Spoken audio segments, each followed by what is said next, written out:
నమస్తే, నా పేరు రామ. బొజ్జా విస్మయ యూట్యూబ్ ఛానల్ కు స్వాగతం.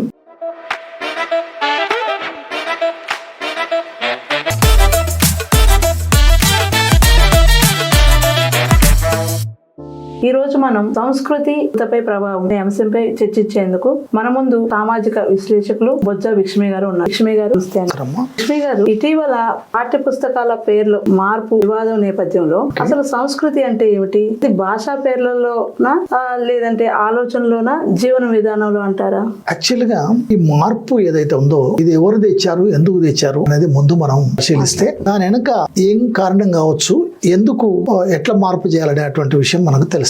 భారతదేశంలో NCERT, national council for education research and training, national council of education research and training అనేది భారత కేంద్ర ప్రభుత్వం యొక్క సంస్థ.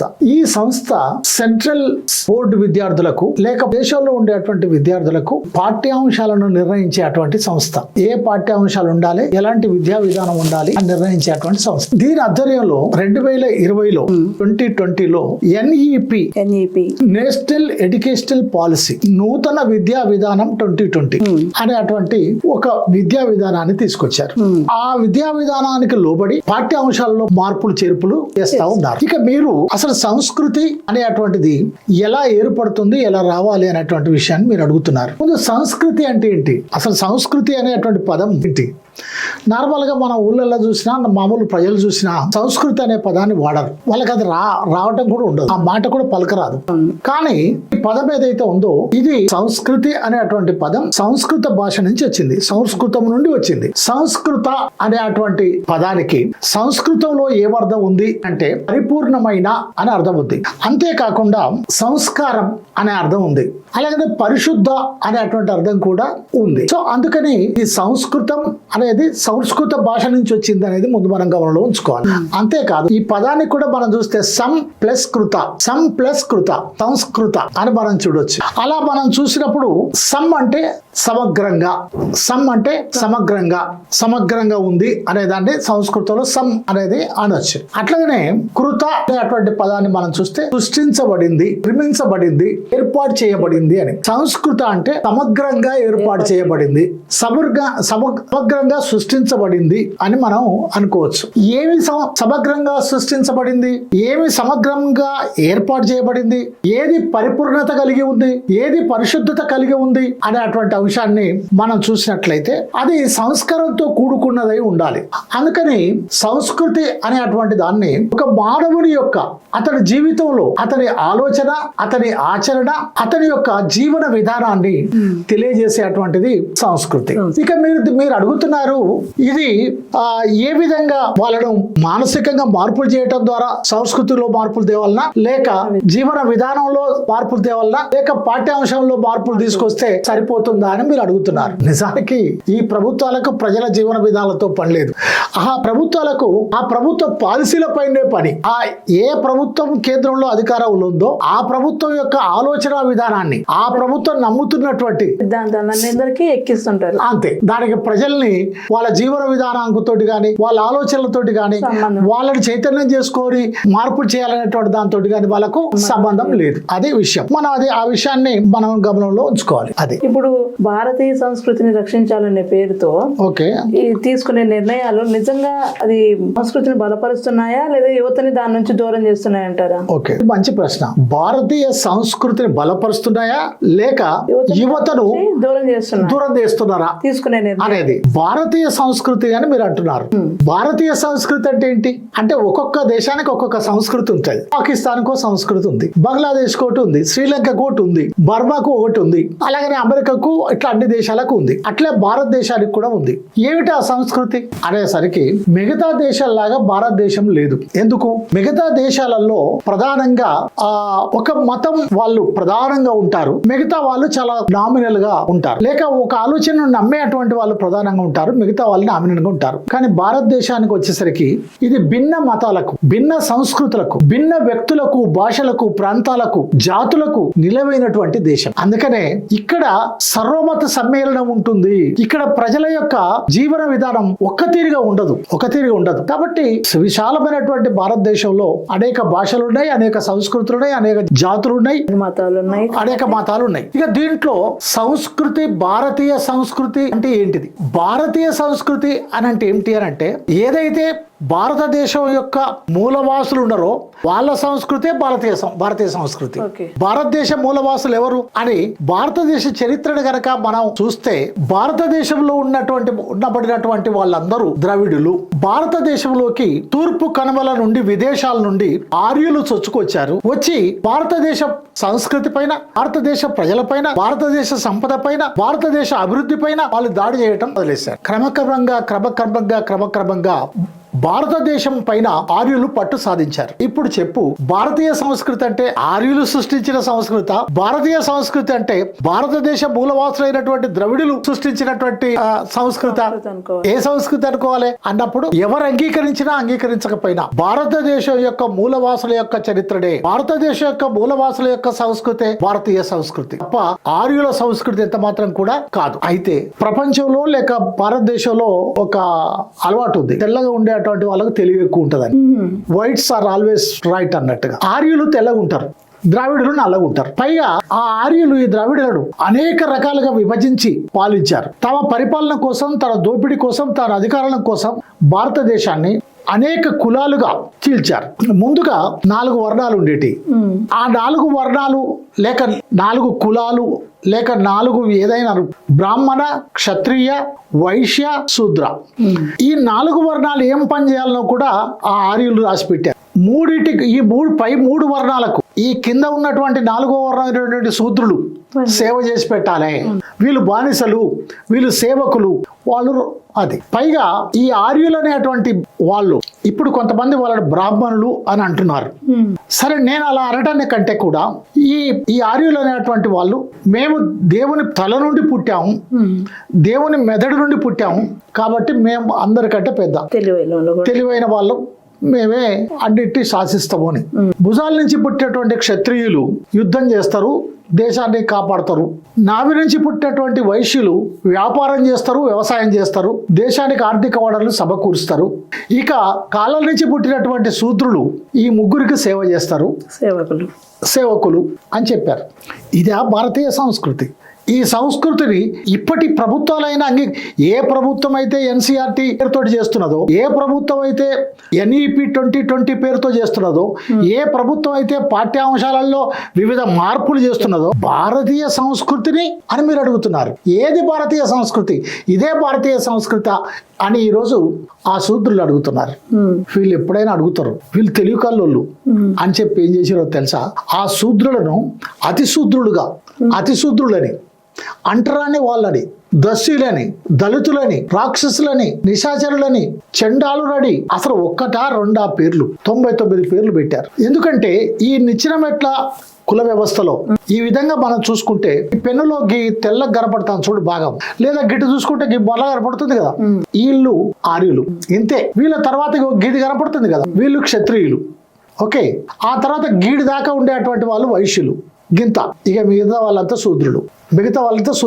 ఈ శూద్రులను విభజించి ఈ కింద తెల్లగా బాగా ఉండేటువంటి దాన్ని అతిశూద్రులు లేక దళితులు లేక అంటరాని వాళ్ళు అని రకరకాల పేర్లు పెట్టారు. కానీ వీళ్ళకు ఎప్పుడైనా ఇట్లా తిరుగుబాటు చేస్తే ఈ కిరీటాలు పోతాయి, ఈ అధికారం పోద్ది అని చెప్పి ఇలా తిరుగుబాటు చేయకుండా ఉండడం కోసం వీళ్ళని 4 వర్ణాలను 4000 నుంచి 6000 కులాలుగా విభజించారు. ఇవాళ 6000 ఉన్నాయో, 6500 ఉన్నాయో, 7000 కులాలు ఉన్నాయో కూడా తెలియదు.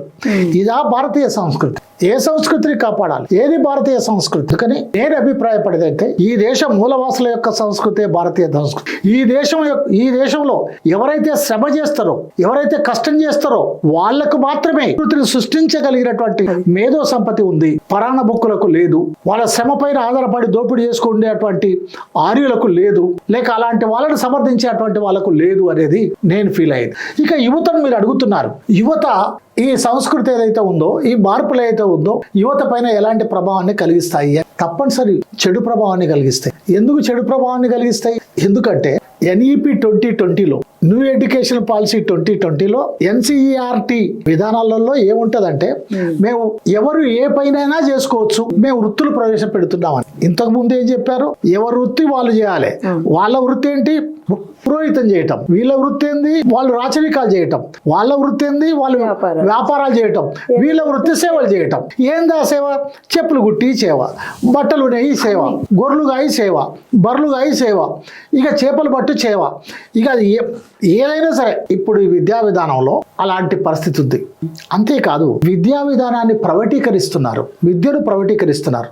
యువత పైన ఎలాంటి ప్రభావం కలుగుతుంది? ప్రభుత్వము అందరికీ సమానమైనటువంటి విద్యను అందించే బదులు ఇవాళ ఎల్కేజీ నుంచి ఇంకా ఎల్కేజీ కంటే కింద కిండర్ గార్డెన్ లేకపోతే అంతకంటే ముందు ప్రీ స్కూల్స్ అని ఉంటాయి కదా, అక్కడి నుంచి మొదలుకొంటే యూనివర్సిటీల దాకా విదేశాల నుంచి వస్తున్నాయి.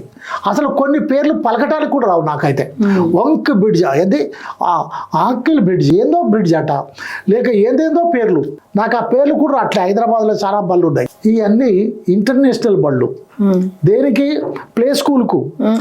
ఇక్కడి నుంచి యూనివర్సిటీ దాకా ఇంటర్నేషనల్ తెప్పించి మన సంస్కృతిని కాపాడండి. వాళ్ళ పైసలు పెట్టేవాళ్ళు వాళ్ళు చదువుకోర్రి, పైసలు పెట్టిన వాళ్ళు గొర్రెగాయరి, బర్రెగాయరి, చెప్పులు కుట్టుర్రి, లేకపోతే బట్టలు నెయ్యర్రి, లేకపోతే చేపలు పట్టుర్రి అని అంటే యువతలో ఎలాంటిది పరిస్థితి ఏర్పడుతుంది? ఈ సంస్కృతి మార్పు ఏదైతుందో ఖచ్చితంగా యువత పైన చెడు ప్రభావాన్ని కలిగిస్తుంది, వ్యతిరేక ప్రభావాన్ని కలిగిస్తుంది అనే దాంట్లో ఎలాంటి డౌట్ లేదు. సార్, ప్రస్తుతం యువత గ్లోబలైజేషన్, సోషల్ మీడియా మధ్య పెరుగుతుంది కదా, మరి ఈ సాంప్రదాయ సంస్కృతిని వారికి ఏ విధంగా చర్యలా చేయాలంటారు? ఇది మంచి ప్రశ్న అమ్మవు. సాంప్రదాయ సంస్కృతిని సోషల్ మీడియా ద్వారా యువతకు ఏ విధంగా చేరాలనో చెప్పాలంటున్నావు. ఏంది సాంప్రదాయ సంస్కృతి? ఏంటి ఆచారాలు, సాంప్రదాయాలు, కట్టుబాట్లు అంటే మన సంస్కృతి అంటున్నారు. అంటే ఏంటి మన సంస్కృతి? కట్టు బొట్టు అంటున్నారు. ఏంటి మన సంస్కృతి? ఆహారం అంటున్నారు. ఏంటి మన సంస్కృతి?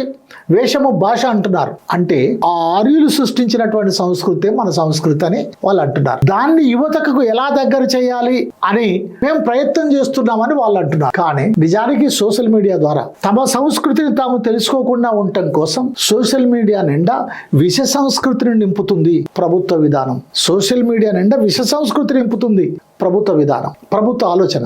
నిజంగా ప్రభుత్వానికి దేశ సంస్కృతి పైన, నిజంగా ప్రభుత్వానికి మన దేశ యువత పైన, నిజంగా ప్రభుత్వానికి మన దేశాన్ని అభివృద్ధి చేయాలి, ఉపాధి కల్పించాలి, ఉద్యోగాలు కల్పించాలి అనేటువంటిది ఉంటే ఆ సోషల్ మీడియాలో వాళ్ళకు సంబంధించినటువంటి పాఠ్యాంశాలు పెట్టొచ్చు. ఆ సోషల్ మీడియాలో వాళ్ళకు సంబంధించినటువంటి సాహిత్యాన్ని పెట్టొచ్చు. ఆ సోషల్ మీడియాలో వాళ్ళ చైతన్యపరిచేటువంటి ఆటలు, పాటలు పెట్టొచ్చు. ఆ సోషల్ మీడియాలో నీతి కథలు పెట్టొచ్చు. ఆ సోషల్ మీడియాలో భారతదేశం యొక్క నిజమైనటువంటి చరిత్రను పెట్టొచ్చు. ఎందుకు షాహిద్ భగత్ సింగ్, రాజగురు, సుఖదేవ్ ఉరిదీయబడ్డారో పెట్టొచ్చు. ఎందుకు భారత ప్రజలు జలియన్వాలా బాగ్లో ఎన్ని 100 మంది కాల్చివేయబడ్డారో పెట్టొచ్చు. ఎందుకు భీమా కోరేగామి యుద్ధం జరిగిందో పెట్టొచ్చు. ఎందుకు జల్ జంగల్ జమీన్ అనే అటువంటి పోరాటాన్ని కొమరం భీం ఆదిలాబాద్ అడవుల్లో నైజాం నవాబ్కు వ్యతిరేకంగా చేశాడో పెట్టొచ్చు. ఎందుకు చాకల ఐలమ్మ భూస్వాములకు వ్యతిరేకంగా భూ పోరాటం చేసిందో పెట్టొచ్చు. మా తల్లి సావిత్రిబాయి, మహాత్మా జ్యోతిరావు పూలే, డాక్టర్ బాబాసాహెబ్ అంబేద్కర్, నారాయణ గురు, రామస్వామి పెరియార్, సాహు మహారాజ్ అనేక మంది చరిత్రలు పెట్టొచ్చు. ఆ చరిత్రలు పెట్టినప్పుడు మన సంస్కృతిని యువతకు చెప్పినట్లు అవుతుంది. ఇప్పుడున్నది పెట్టినట్లయితే వాళ్ళ మీద చెడు ప్రభావం చూపించినట్లు అవుతుంది. అందుకని ఇప్పుడున్నది పెడతారు, ఇప్పుడున్నది కూడా పెట్టరు.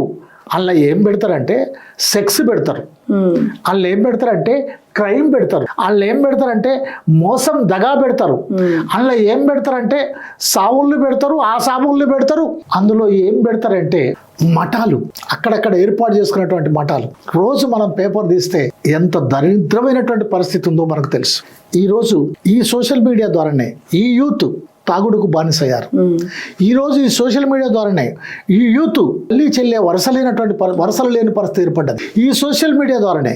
అంటే ఈ సోషల్ మీడియా ద్వారా యూత్ను సరైనటువంటి మార్గంలో నడిపించే అటువంటి కంటెంట్ పెట్టే బదులు యూత్ను చెడగొట్టడానికి అవసరమైనటువంటి కంటెంట్ పెడుతున్నారు. కాబట్టి సోషల్ మీడియా అనేది చాలా పవర్ఫుల్ వెపన్. ఆ వెపన్ను మన దేశ సంస్కృతిని, ఆ వెపన్ను మన దేశం కోసం, మన ప్రజల కోసం, మన సార్వభౌమ అధికారం కోసం, భూమి కోసం, భుక్తి కోసం, విముక్తి కోసం పోరాటం చేసినటువంటి వీరుల చరిత్రను పెట్టాలి. ఎడ్మా ఆ పేరు ఇవాళ ప్రపంచవ్యాప్తంగా మారుమోగుతున్నటువంటి పేరు. ఒక గిరిజన యువకుడు, ఒక చదువురాని వ్యక్తి, కానీ సమాజ మార్పు కోసం తన ప్రాణాలను తృణప్రాయంగా అర్పించినటువంటి వ్యక్తి. ఇవాళ ఎక్కడ చూసినా, ఎవరిని చూసినా ఎడ్మా త్యాగం ఏదైతే ఉందో ఆ త్యాగం ఎవరితో పోల్చినా తక్కువ అనేటువంటి పరిస్థితి మనకు కనపడతా ఉంది. సో అందుకని ఏంటంటే సోషల్ మీడియా అనేది యువతను చెడగొట్టే విధంగా ఉండకుండా యువతను బాగు చేసే విధంగా కంటెంట్ పెడితే ఉంటుంది. అలాంటి కంటెంట్ పెట్టే కంటే ఇతర కంటెంట్ పెడుతున్నారు. అది మన దేశ సంస్కృతి అనేటువంటి పేరుతో. అవును, అది విషయం. అయితే ఇప్పుడు సంస్కృతి పేరుతో పాఠ్యపుస్తకాల్లో మార్పులు చేయడం అనేది సరైందంటారా, లేదా అనుభవపూర్వకంగా వచ్చిన దాన్ని మార్పు చేయడం సరైందంటారా? సంస్కృతి పేరుతో పాఠ్య పుస్తకాల్లో మార్పులు చేయడం సరైందా, లేదు అనుభవపూర్వకంగా మార్పులు చేయడం సరైందా? మన పాలక వర్గాలకు పేర్లు మార్చడం అంటే చాలా ఇష్టం. కొత్తగా ఏది క్రియేట్ చేయలేకపోయినా క్రియేట్ చేయబడినటువంటి పేర్లకు లేబుల్స్ తొలగించడంలో మనలు ఘనత. ఎంత ఘనత అంటే, ఇది హైదరాబాదు, తెలంగాణకు రాజధాని. హైదరాబాద్ అంటే ఏంటిది? ఇది హైదర్ అనే అంటే ముస్లిం పేరు వస్తుంది కాబట్టి దీన్ని భాగ్యనగరం అనాలి. దీని పక్కన మహబూబాబాద్ ఉంటది, ఆ పక్కన మహబూబ్ నగర్ ఉంటది. ఏంది ఇవన్నీ ముస్లింల పేర్లు, అవన్నీ మార్చేయాలి. అంతకుముందు అట్లా లేవు పేర్లు అని ఒక. అలాగే ఈ రోడ్డు పేరు ఏం పేరు? అలాగే మన దేశాన్ని వాళ్ళెవరో పరిపాలించారట. ఎవరా అక్బర్, ఎవరా బాబర్, ఎవరా షాజహాన్, ఆ చరిత్రలంతా తీసి పారేసేయాలి. ఇట్లా పేర్లు మార్చడంలో గొప్ప. నిన్నగాక మొన్న మీరు చూసిందో లేదో తెలియదు, 3-4 రోజుల నుంచి పార్లమెంట్ మొత్తం అతలాకుతం అయిపోతారు. ఎందుకో తెలుసా? Mahatma Gandhi national rural employment programme అనేది ఒకటి ఉండే, అంటే జాతీయ గ్రామీణ ఉపాధి పథకం. మహాత్మా గాంధీ జాతీయ ఉపాధి గ్రామీణ ఉపాధి పథకం. దీంట్లో మహాత్మా గాంధీ పేరు ఉంది. ఎట్ట తీసేయాలి? ఆయన ఎవరు? మహాత్మా గాంధీ. ఆయనకు పేరు వస్తుంది. ఒత్తగిస్తే ఈ స్వాతంత్రంతో సంబంధం లేనటువంటి వాళ్ళ పేర్లు రావాలి. ఒత్తగిస్తే ఈ భారతదేశ ప్రజలకు ఏ త్యాగాలు చేయకుండా సరే, బ్రిటిష్ పాలకు లొంగిపోయినా సరే, భారతదేశ ప్రజలను కులం పేరుతో, మతం పేరుతో విభజించినా సరే, మన సంస్కృతి అనేటువంటి పేరుతోటి మన మతాన్ని పెంపొందించే వాళ్ళ పేర్లు ఉంటే సరే. అందుకని హరే రామ్ అని పెడదాం, అంతే. కాబట్టి దీని పేరు తీసేయి, మహాత్మా గాంధీ అనే పేరు తీసే. కేవలం పేరు తీసేస్తే అయ్యేది కాదు, పేరుతో పాటు జాతీయ గ్రామీణ ఉపాధిని కూడా తీసి పారేసారు.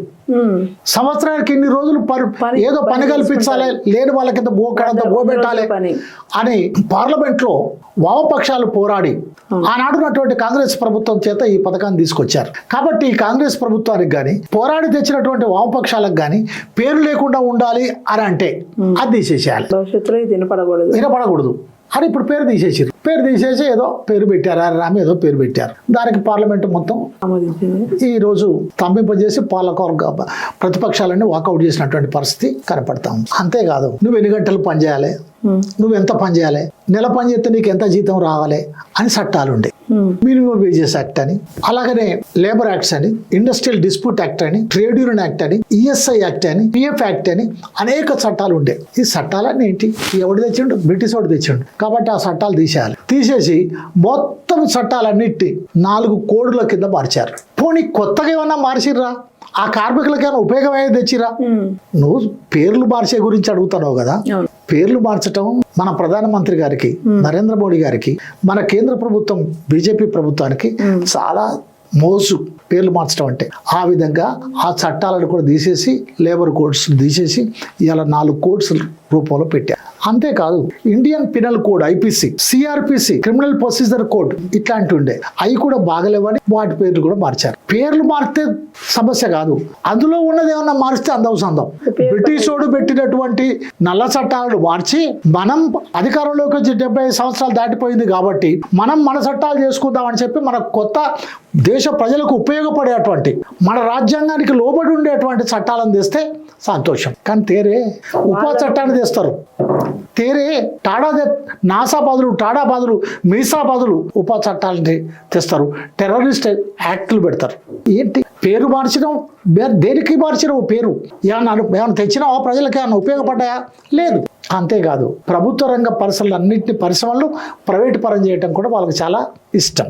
అందుకనే మీరు అడిగినటువంటి ప్రశ్న, ఎలా పేరు మార్చేటువంటి దాన్ని వాళ్ళు మానసికంగా తయారు చేసి మార్చాలనా లేక పాఠ్యాంశాల్లో మార్చితే సరిపోద్దా అనేటువంటిది. నేను అనేది ఏంటంటే, ఏదైనా సరే ప్రజల్లో చర్చ పెట్టండి, దేశంలో చర్చ పెట్టండి. మీ వాదనలు మీరు చెప్పండి, వాళ్ళ వాదనలు ప్రజల వాదనలు ప్రజలు చెప్తారు. ఇవాళ దేశంలో ఉండేటువంటి అనేక మంది జాతీయవాదులు, అనేక మంది స్వాతంత్ర్యాన్ని కోరుకునేటువంటి వాళ్ళు, దేశాన్ని ప్రేమించేటువంటి వాళ్ళు, నిజమైనటువంటి దేశభక్తులు, నరేంద్ర మోడీ ప్రభుత్వం చేస్తున్నటువంటి ఈ పేర్ల మార్పు ఏదైతే ఉందో, ఆ మార్పు ఆయన అనుసరిస్తున్నటువంటి ఒక మతానికి కానీ ఒక సైద్ధాంతిక అంశాలకు కానీ ఉపయోగపడే విధంగా చేస్తున్నాడు. అది ఈ దేశాన్ని తిరిగి కొన్ని వందల వేల సంవత్సరాలు తీసుకుపోయేటువంటి విధంగా ఉన్నాయి అని అనేక మంది మేధావులు లెటర్లు రాశారు. అనేక మంది మేధావులు దాన్ని వ్యతిరేకిస్తూ ఉన్నారు. అయినా ఈ ప్రభుత్వానికి చీమ గుట్టినట్టు లేదు. చెవులకు వినపడాయి, కళ్ళకు కనపడాయి. అది పరిస్థితి. మరి భవిష్యత్తులో భారతీయ యువత మన మూల సంస్కృతిని గౌరవిస్తూ ఈ ఆధునిక ప్రపంచంలో ముందుకెళ్లాలంటే ఏ మార్గం సరైందని మీరు భావిస్తున్నారు? మంచి విషయం. ఒకటి, ఆధునిక యువత భారతీయ సంస్కృతిని పాటించమని నేను కోరేది.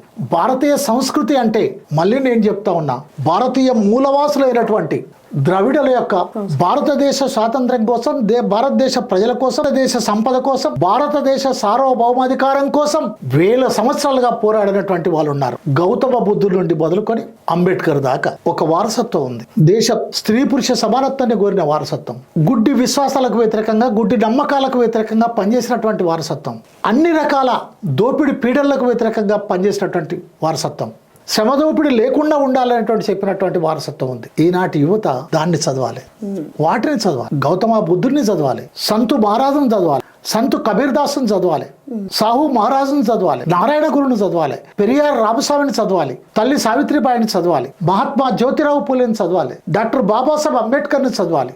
ఆ విధంగా ఇంకనేక మంది ఉన్నారు. అనేక సోషలిస్ట్ వాళ్ళు ఉన్నారు, అనేక కమ్యూనిస్టులు ఉన్నారు, అనేక అభ్యుదయవాదులు ఉన్నారు, అనేక సంస్కరణవాదులు ఉన్నారు. అది మన దేశ చరిత్ర. బ్రిటిష్ వాళ్ళకు లొంగిపోయిన వాళ్ళ చరిత్ర కాదు మన దేశ చరిత్ర.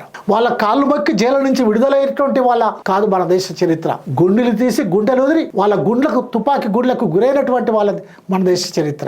నవ్వుతూ ఉరికంబాన్ని ఎక్కినటువంటిది మన దేశ చరిత్ర. కాబట్టి యువత అలాంటి చరిత్రను ఉనికి పుచ్చుకోవాలి. ఈ సంస్కరణవాదం పేరుతో, సంస్కృతి పేరుతో ప్రజల్ని మరింత అమాయకత్వంలో, అంధాకారంలో, కులంలో, మతంలో, ఆచారం, సాంప్రదాయం, కట్టుబాట్ల పేరుతో ఉంచేటువంటి ఆలోచనలకు, విధానాలకు వ్యతిరేకంగా పోరాడాలి. విద్య ప్రైవేటీకరణకు వ్యతిరేకంగా పోరాడాలి. ప్రభుత్వ రంగ పరిశ్రమల ప్రైవేటీకరణకు వ్యతిరేకంగా పోరాడాలి. ప్రజాస్వామ్య హక్కుల కోసం పోరాడాలి. దేశం కోసం, ప్రజల కోసం పనిచేస్తున్నటువంటి వారిని చట్టపరంగా చర్యలు తీసుకోగాని అక్రమంగా ఎన్కౌంటర్ల పేరుతో హత్యలు చేయటాన్ని పోరాడాలి. పరాయి దేశం పైన యుద్ధం చేసేటువంటి సైన్యం మన దేశ బిడ్డల పైన వెంటాడి హత్యలు చేసేటువంటి దానికి వ్యతిరేకంగా పోరాడాలి. అది ఈ రోజు యువత చేయాల్సినటువంటి పని.